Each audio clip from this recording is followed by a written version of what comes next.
Que Dieu soit glorifié pour ce moment. Nous voulons parler de la part de Dieu.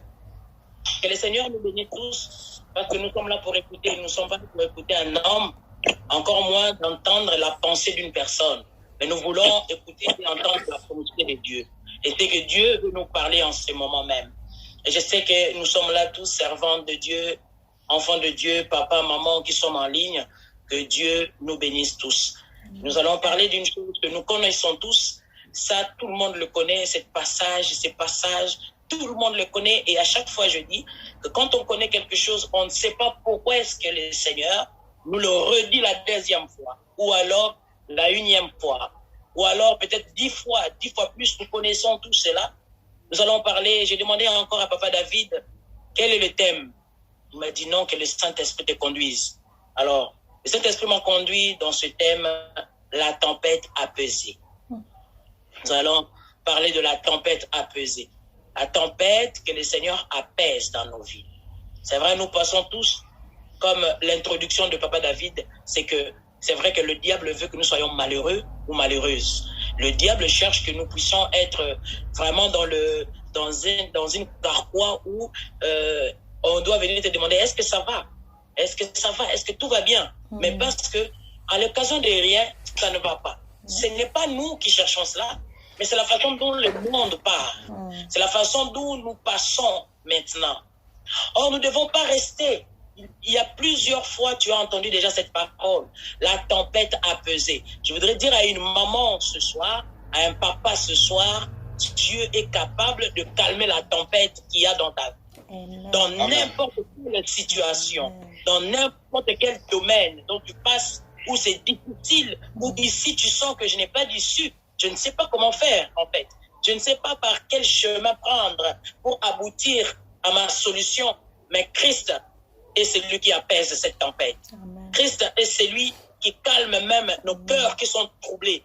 Nos problèmes, toutes nos difficultés, Christ est capable de l'apaiser. Voilà pourquoi je partage avec vous cette parole. Juste quelques minutes que nous avons, nous allons lire la parole de Dieu dans Marc chapitre 1. Elle est explicitée dans au moins 3 évangiles. Mais nous allons prendre l'évangile de Marc. Ce soir, nous allons lire dans Marc chapitre 4. Marc chapitre 4, verset 35. Marc chapitre 4, verset 35. J'ai lu au nom de Jésus. Amen. Ce même jour, sur le soir, comme aujourd'hui, nous sommes le soir. Et je sais que c'est depuis un peu de temps que tous les soirs, tu es en train de te connecter, tu es en train de suivre la parole de Dieu. Donc la Bible nous dit, ce même jour, sur le soir, Jésus leur dit, passons de l'autre bord. Après avoir renvoyé la foule, ils l'amenèrent dans la barque où il se trouvait. Il y avait aussi d'autres barques avec lui. Il s'éleva un grand tourbillon et les flots se jetaient dans la barque, au point qu'elle se remplissait déjà. Et lui, il dormait à la poupe. Sur le coussin, il se réveillait et lui dirent, « Maître, ne t'inquiètes-tu pas de ce que nous périssons ?» S'étant réveillé, il menaça le vent et dit à la mer, « Silence, tais-toi !» Et le vent cessa, il eut un grand calme. Puis il leur dit, « Pourquoi avez-vous ainsi peur? Comment n'avez-vous point de foi ?» Ils furent saisis d'une grande frayeur et ils se dirent les uns aux autres, « Quel est donc celui-ci à qui obéit même le vent de la mer? » Amen. Amen. J'aimerais dire à une maman, la Bible dit que Christ, c'était un jour, le même jour au soir, comme celui-ci. Il prenait les disciples, il leur dit, allons de l'autre côté, allons de l'autre bord. J'aime beaucoup chanter cette chanson d'ailleurs. Et comme a dit Papa David, malheureusement sur Zoom, on ne peut pas tous chanter en même temps parce que ça va être décalé. Amen. Mais on se donne la joie de se partager. J'aime beaucoup cette chanson. Il n'a pas dit que tu coulerais, il n'a pas dit que tu sombrerais, il a dit, allons vers l'autre bord, allons vers l'autre bord. Si la mer c'est de chaîne, si le vent souffle fort, si la barque t'entraîne, n'aie pas peur de la mort. Sur la barque t'entraîne, n'aie pas peur de la mort. Il n'a pas dit que tu coulerais, il n'a pas dit que tu sombrerais, il a dit, allons vers l'autre bord. Il a dit à ses disciples ce soir-là, allons de l'autre côté, allons de l'autre bord. Parce que ce qui s'est passé de ces bords-là, le côté où ils étaient, c'était que tout était stagné, tout était bloqué, tout était fini peut-être. Et Christ a vu cela. Mais pour ne pas que ça se change là, la Bible dit auparavant, au chapitre auparavant, il prêcha la parole comme d'habitude. Il leur donna par des paraboles, il leur parlait par des paraboles. Mais alors, arrivé le soir, je suppose que toute la journée que Christ a fait avec eux, il a tellement parlé, il se dit, je sens, parce qu'il était capable de voir, il était capable de sentir qu'est-ce qui allait ou qu'est-ce qui n'allait pas dans la vie de tout le monde. Et il restait qu'avec les disciples. Il leur dit, allons de l'autre bord. Passons de l'autre bord. Parce que le bord, la rive où nous sommes là, rien ne va. La rive où nous sommes, rien ne peut se passer. La rive où nous sommes, même si nous parlons, tout est bloqué. Passons de l'autre bord.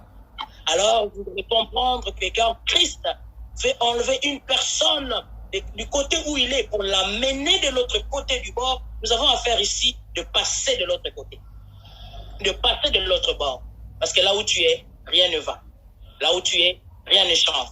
Difficulté par difficulté. Tu te dis, mais même si je veux prier, je priais pendant longtemps, mais je n'ai pas vu Christ venir. Je n'ai pas vu Jésus me faire quelque chose. Je prie. Même quand on te dit prie, tu dis, mais j'ai prié. Je ne sais plus quel genre de prière faire. J'aimerais te donner la force ce soir, comme Christ a donné à ses disciples, à leur dire, passons de l'autre côté. Ne reste pas dans ton raisonnement.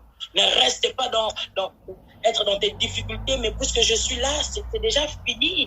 Toi-même, tu termines déjà la vie. Tu es en train de dire, c'est déjà fini. Bon, moi, je suis une maman. Ou alors, un papa va dire, mais moi, je suis d'hôtel. Je n'ai pas peut-être de travail. Peut-être, je cherche la maison que je ne trouve pas. Ma santé me dérange. Mais comment je peux faire?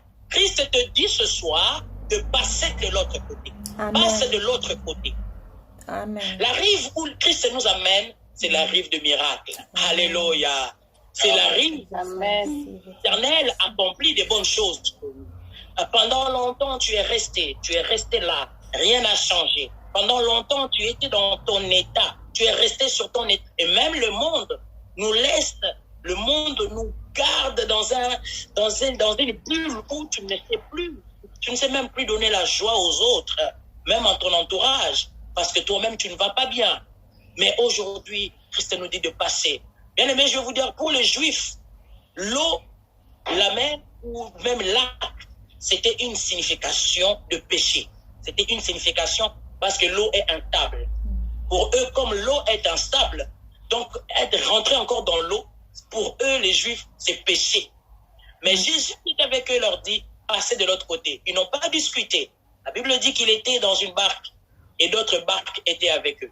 Je suppose que tout le monde qui était avec Christ et qui n'a pas voulu laisser Christ, les suivait.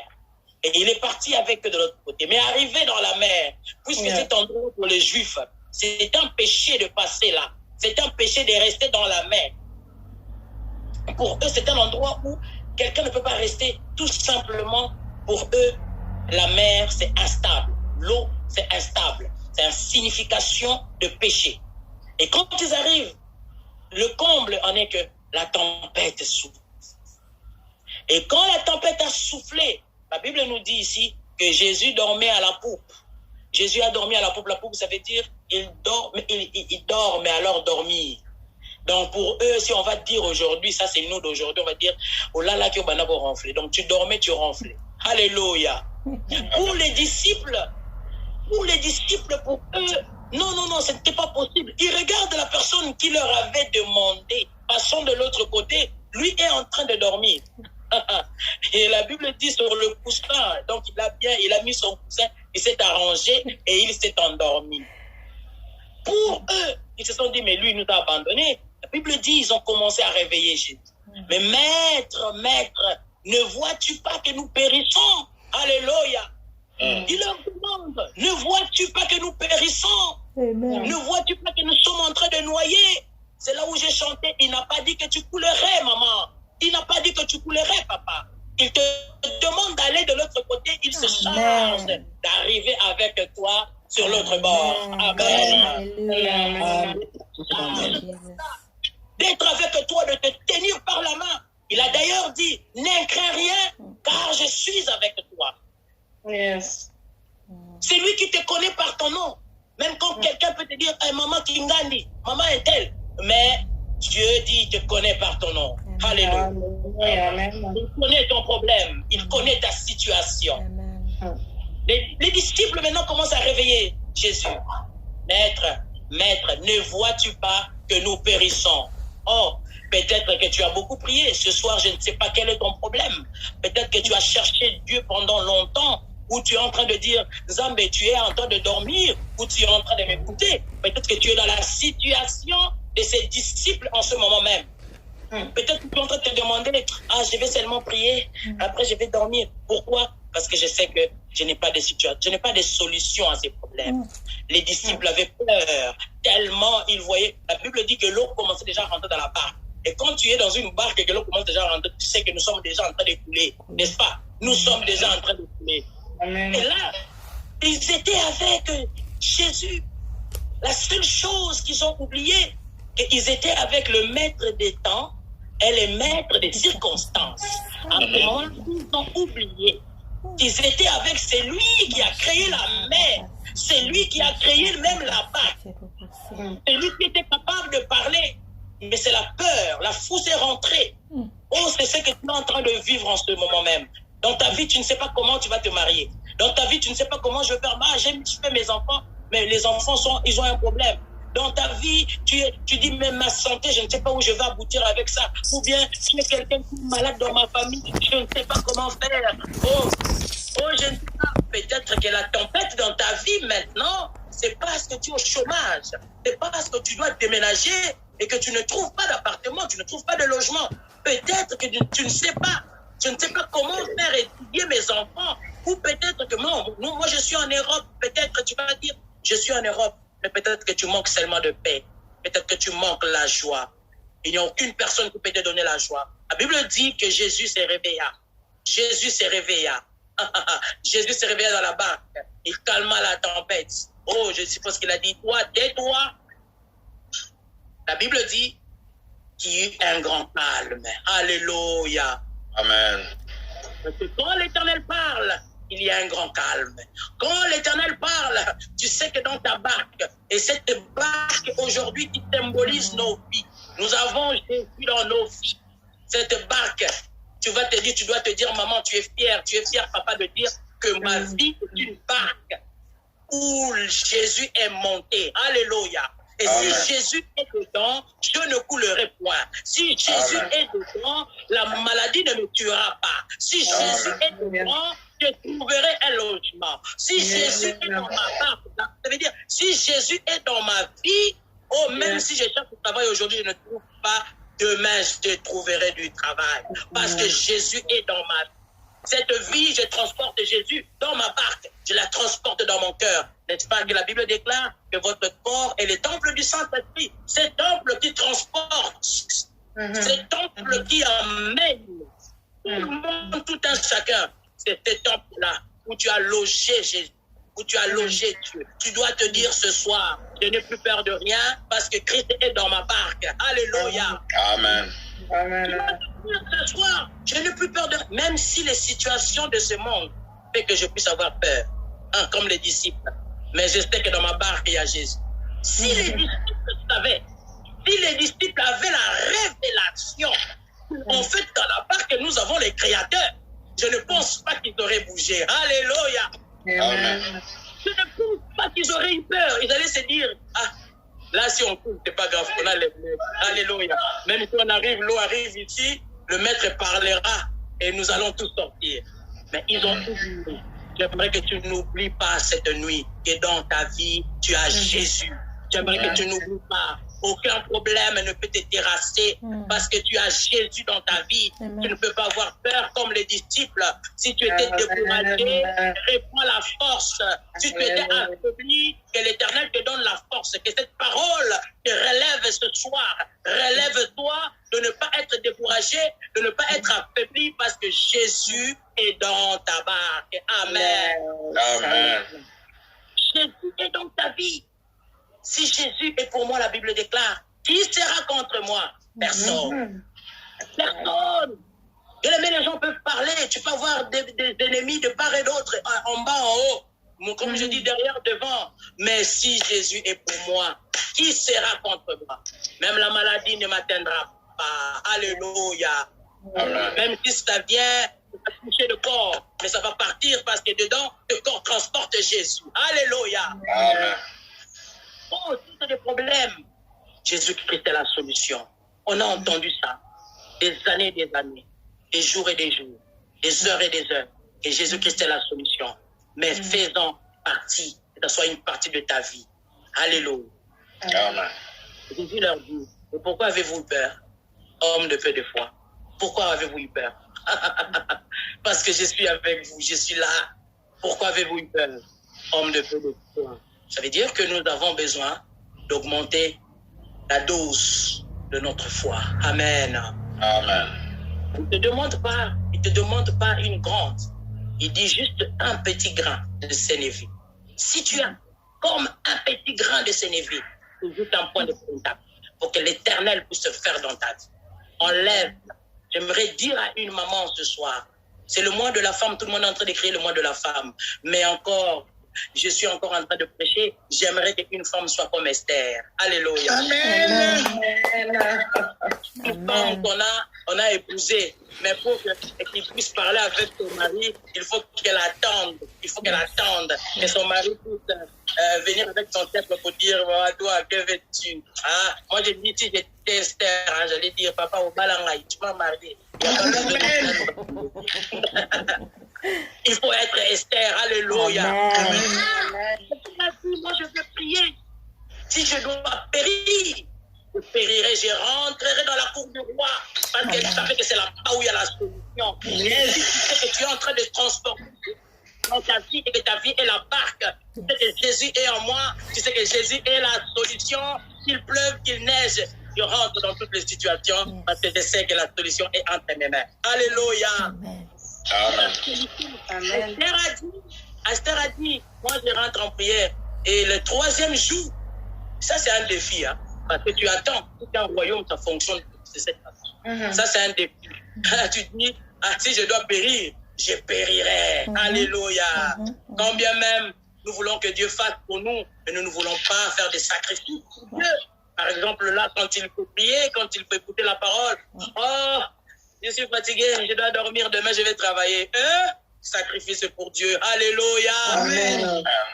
Amen. Et tu as dit, après, je rentrerai. Si je dois périr, je périrai. Mais nous savons tout ce qui est arrivé après. Esther a eu la victoire. Oh, je déclare dans la vie d'une maman ce soir. Amen. Oh, que la Merci, victoire puisse Seigneur être ton Jésus. partage. Alléluia. Amen. Que Dieu puisse calmer toutes les tempêtes dans ta vie. Oh, même si tu es au bord d'une discussion, je ne sais pas comment arranger ça. Mon mari ne m'écoute plus. Mon mari ne fait ceci. Mon mari ne fait pas ceci. Mon mari ne fait pas cela. N'aie pas peur parce que Jésus est dans ta barque. Alléluia. Amen. Christ est la solution. N'aie pas peur. Toi, maman. Yes. Mets tellement tes genoux à terre, commence à prier et l'Éternel est la solution dans ta maison. Il est celui Maman. il est celui qui apportera le calme. Alléluia. Qui a donné l'ordre à la tempête de s'apaiser. Et il donne l'ordre à la tempête qui est dans ta vie de se calmer au nom de Jésus-Christ. Toutes les difficultés, je ne sais pas qu'est-ce que tu endures en ce moment, mais sache bien Et si l'Éternel a ramené le message de la tempête qui a pesé, sachez bien que tout problème pour toi ce soir a eu la solution. Amen. Amen. Amen. Amen. Tout à l'heure a dit, mais les disciples ont dit, mais quel est cet homme à qui même obéit la mer et les vents? Oh, les vents, celui qui a créé les vents. Il souffle, d'ailleurs la Bible dit, celui qui souffle sur nos narines, pour que nous ayons la vie. Alléluia. Amen. Souffle, pour que nous ayons la vie. Donc c'est lui-même qui s'appelle le vent. C'est lui-même qui s'appelle l'eau de vie. C'est lui-même la pierre angulaire. C'est lui-même le pain de vie. C'est tellement lui. Tout cela appartient à Dieu. Tout te manque quelque chose. Que tu sois souffrant, que tu sois malade, que tu sois dans des problèmes, ou que tu aies même des dettes par là-haut. Moi, je ne sais plus, j'ai des problèmes avec tout le monde parce que je dois, sache bien ce soir que Christ est là pour calmer ta tempête. Parce que c'est toi, la barque, et Christ est dans ta vie. Puisque tu écoutes cette parole ce soir, c'est la barque que Jésus a pris pour aller de l'autre côté. Puisque tu es passé, tu n'es plus resté dans cette rive-là, dans le rive des problèmes, dans les rives des situations, dans les rives des complications, dans les rives de maladies. Tu es passé de l'autre côté. Il faut seulement passer, aller de l'autre côté. C'est là où il y a la solution. Alléluia. Amen. De l'autre côté, il y a la solution. Ne restez pas du côté des raisonnements. Ne restez pas du côté des découragements. Change de rive. Va dans la rive des encouragements. Va dans la rive des solutions. Va dans la rive de la foi, parce que c'est là où est la solution. Il a dit, homme de peu de foi, ne sois pas l'homme de peu de foi. Quand seulement tu es dans ta vie, pour que tu puisses avoir la vie, pour que tu puisses avoir la solution. Je déclare encore ce soir dans ta vie, que Christ soit la solution à ton problème. Que la tempête qui régnait dans ta vie, que cette tempête soit calmée au nom de Jésus-Christ. Au nom de Jésus-Christ. Que l'Éternel bénisse sa parole. Je remets la parole à notre papa David. Que l'Éternel vous bénisse.